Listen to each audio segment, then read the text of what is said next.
Welcome to my empty office and to another week of Q&A for muscle testing. This week I want to share some things, since we don't have any specific questions coming from the people that have joined. I want to share some things about how our body works in a specific area. And for this time, we're going to do high and low blood sugar. So let's find the screen and share what governs high and low blood sugar and some of the things we can do to clean it up or to get ours running right again. And maybe a personal story to start this would be helpful. Not everyone is challenged by high and low blood sugar. I happen to be one of those that was significantly challenged. My grandfather on my mother's side had extremely low blood sugar issues the whole time I knew him, most of his life. And my grandmother on my father's side had diabetes. So low blood sugar on one side, high blood sugar on the other side. I got a combination of weaknesses in many areas and struggled with blood sugar issues significantly through most of my life, and really have only finished solving it just a couple months ago. And we're not going to touch on all the pieces of how to solve that in this, because there are some other areas that are a little bit more advanced to finding out how to solve it. But in this presentation, I just want to go through the blood sugar challenges that can possibly happen, and then how to solve it herbally and with your own muscle testing and minimal taking control of your own body, because we haven't talked about the other tools or skills in that one. So just a little background first on some of the symptoms that we might have in either hypoglycemia, low blood sugar, or hyperglycemia, also known as diabetes or high blood sugar. Low blood sugar first. Some symptoms that can be present: headache. You'll notice that's the same on the high blood sugar. Difficulty concentrating. Absolutely true. Hunger. For me, that was constant, every day, all day long, eating every 2 hours, never able to get that hunger to go away. Trembling or not having the ability just to control everything because the blood sugar is running too low. A fast heartbeat. If it drops too low for me, the heartbeat would race and then I'd start sweating just to try and maintain, just for the body to try and pull enough resources to maintain. It was a racy heart and tons of sweat pouring out. Anxiety and irritability. I feel sorry for my children as they grew up through my time with horrible low blood sugar, because I could not maintain with the blood sugar levels at a stable rate. And so the patience levels weren't always there either. And a lot of people I've worked with low blood sugar have had similar issues with just lack of patience, lack of being able to be normal patient self through the challenges of life. A slurred speech, yes, because difficulty concentrating and that goes together. And if it gets bad enough, it can drop far enough to cause unconsciousness or seizures. Now with hyperglycemia, diabetes, this isn't all of the symptoms, by the way, but headache, again, we mentioned, a dry mouth, an increased thirst and frequent urination. Those kind of go together because the frequent urination is pushing out the extra sugars and increasing our thirst. Muscle weakness generally because it's running so high, fatigue. Fruity breath is one of those symptoms, nausea.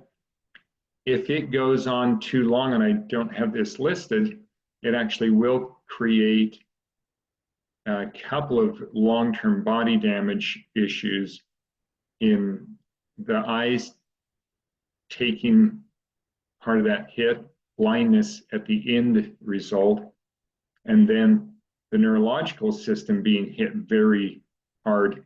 And so we'll start feeling numbness in the extremities, and then it actually gets more and more, so that neuropathy and numbness are an issue there. So lots of issues with the blood sugar levels being significantly thrown off. And what we'll go through today will correct most of those issues for most people. For me, I had to find some advanced methodologies, and if someone needs those, we've got another checklist that actually will address those. And first, muscle testing. The standard few things: ensure your energy is flowing forward, and then reset it, if not with one of the 5 methods that are taught in the muscle testing class. And then go through and make sure that the pancreas is online, which is in the advanced class. And if it's offline, reset it so that the pancreas is back online. And that's pretty critical. In the support, I want to mention that food and drink play a very critical piece in blood sugar maintenance. And the most critical one of those is just to eat a fresh, natural, whole food diet. And there's a number, here's a couple of the books that talk about curing diabetes in 30 days or 90 days. And using your muscle testing, you can find which book will give you the keys and clues specifically for you to change. I have actually personally worked with several people who have completely turned it around just by changing diet. Cleared the diabetes or low blood sugar just by changing diet. That was not true for me. I had to actually get the pancreas functioning properly and the liver functioning properly and so forth. But dietary change is enough for some people completely. And so there was 2 or 3 dozen books on reversing diabetes in 30 days with nutrition. And so please use muscle testing to find which book might be right for you, because even each of these that I've got snapshotted on this slide may not be the right one. A process of how does the glucose, glycogen, and blood sugar process work. I'm going to jump to the top half and the bottom half of this because I want to focus in on those based on very specific functions. So let's go to the next slide first. Here, one slide at a time. There we go. If the blood sugar is low, then to rise it, notice the arrows going up here on the left. The pancreas releases insulin. That insulin is sent to the liver and to the cells.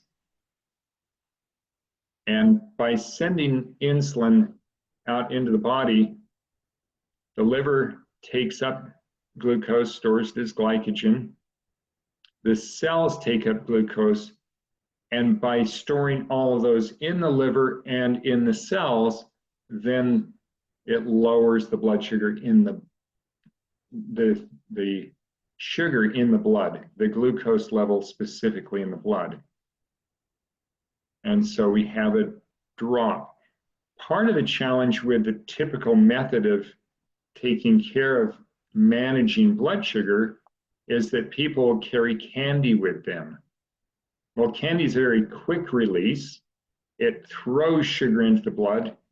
The body then has to go, let me release some insulin, or if they're insulin dependent, they've got to either take a shot or the automatic pump will pump in more insulin, and then it rapidly drops the sugar levels because of this process of glucose being stored in the cells or in the liver. Well, if there's already too much in the cells and there's too much in the liver, it's going to stay in the blood. There's no other choice. The body doesn't need it pushing that much. So taking more sugar in does a rapid spike up, drop down, or a flooding process in the blood. And that just isn't what we need.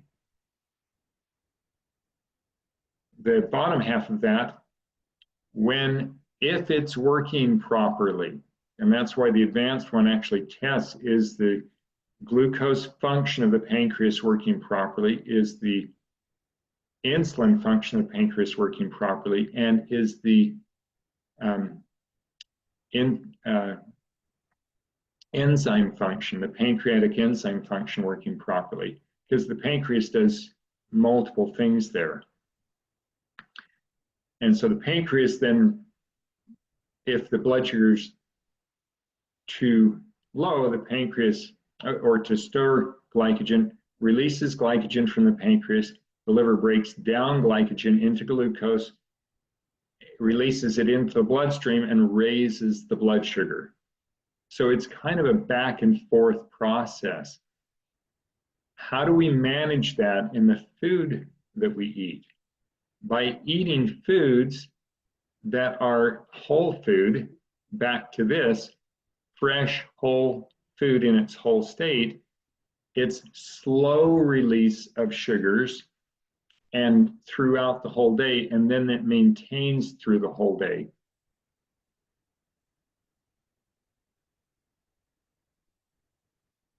We may need to check blocks. I'm not going to spend a lot of time on this one, but checking blocks in the pancreas and the liver and making sure that they're all clear.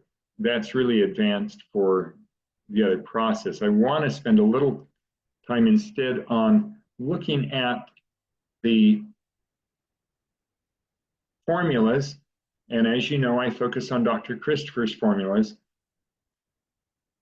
Because the pancreas is a gland, we actually may need the glandular system to be improved for the pancreas to work properly. And then test for the pancreas formula, which comes in extract, capsules, or bulk powder. And when I get the question, how do you choose one over the other? Well, the extract absorbs probably the quickest. Some people cannot take capsules, and so choosing extract over capsules. I don't prefer capsules, they get stuck in my throat. I choose powder because you can rebuild a pancreas in one bag of powder. It'd probably take multiple jars of either the capsules or the extract. I want to talk just a little bit about what is in that formula, because 16 parts, if we're going by weight of that formula, 16 parts is cedar berries, the one stone berry, also called Juniperus monosperma. And then only one part of just a few other things. Golden seal, uva ursa, a couple of things that strengthen the clean out process in the pancreas and in the urinary system. If you've got a source for those cedar berries, those one stone cedar berry, the Juniperus monosperma, because it's 16 parts that and only a couple of other one parts, it's about 90% juniper berries or cedar berries. And just chewing on those cedar berries also will feed the pancreas. So to have the different options available, the cedar berries is, and there have been people totally rebuild their pancreas by just chewing on the cedar berries, which grow around me here in Utah. and in many other places in the world. So that's an option, is just look for specifically, there are two different kinds of cedar berries or juniper berries. The one stone one is for the pancreas. The multi-stone one is for the bladder and the urinary system. And here's the formula. 16 parts cedar berries, 1 part Uva ursa, 1 part licorice root, which also acts on the adrenal gland, because the adrenals and the pancreas often give up at the same time. They both try and support each other. 1 part mullein leaf, which is also beneficial in the gland rebuilding process. And we looked at the glandular formula, that's largely mullein. 1 part cayenne pepper and 1 part golden seal. So you've got 16 parts cedar berries and 5 other 1 parts. So a little over 75% cedar berries, now that I'm looking at the percentages, and then a little less than 25% in the other formulas. Now, what about that liver?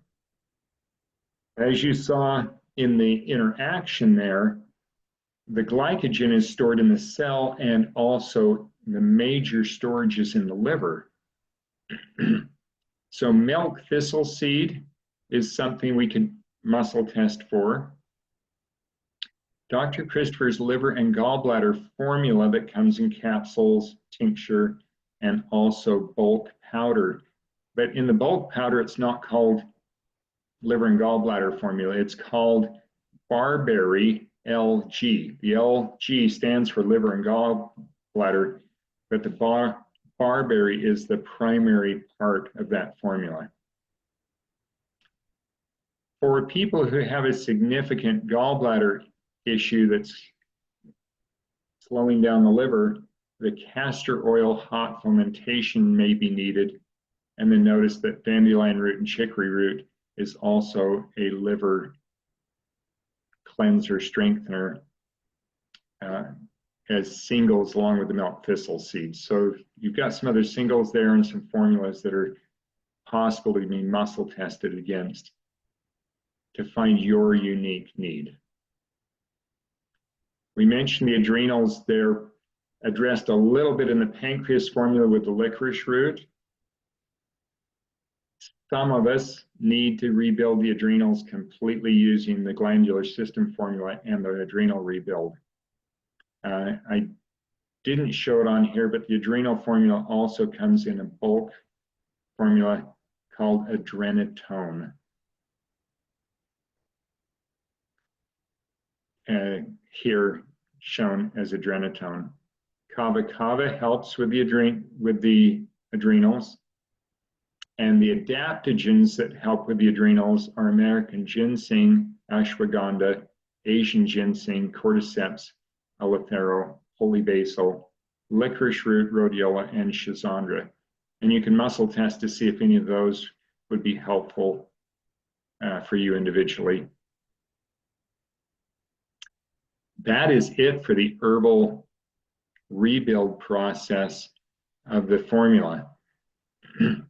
The other things we check for in the advanced are to see if the settings on the pancreas are complete. And if those settings, and I'll actually find it real quick so I can share the settings that we check. So in checking the settings on the pancreas, we want to make sure that our glycogen reserves are actually set to the 96 hours, which is God's design for us. And if not, to reset that to 96 hours, make sure our blood sugar level settings are at 100%. And then, as I mentioned before, make sure that the pancreas setting for insulin is set to its original form that God designed it for. The same with the pancreas setting for glycogen, set to God's original design, and the pancreas setting for pancreatic enzyme is set to God's original design. So we've got a very quick method of actually finding how those settings will run so that we can have everything working right in the pancreas to maintain blood sugar high or low at the balanced level. Just to finish out my own story, as I found all of the pieces, after suffering for probably 50 years, not being able to fast, having low blood sugar, crashing if I didn't eat a meal, those kinds of things. Now I don't notice. I can fast 24 hours, not even notice. My blood sugar levels stay stable. Very, very different in experience from what it was many years, for many, many, many years, trying to manage that just to barely be able to hang on. Thank you. I'm going to close that part of the presentation and open up for questions.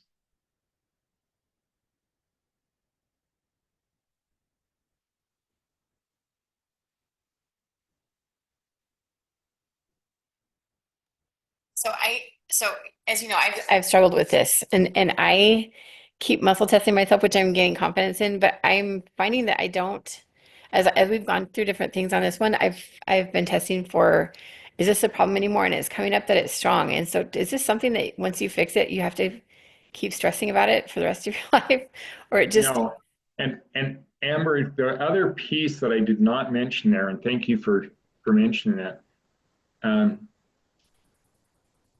for me, after I'd reset everything, I went, wait a minute, why am I feeling like I'm going to crash? I hadn't crashed yet, but I was feeling like I was going to crash. And I found that I needed to clear the memory of the crash.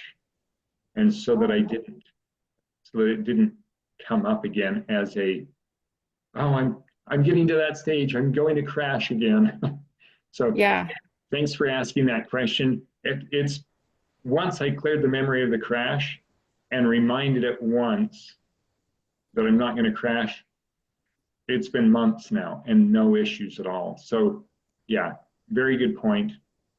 So Uh, then how do we clear that memory then? I have not cleared any just memories yet. just command the body to clear the memory of low blood sugar. Be specific, commanding the body to clear the memory, and then it starts building new memories from that point forward. Okay. So I bet that's a whole nother topic I could get into then too, then for other things. So that's Yes, really interesting. yes. That's great.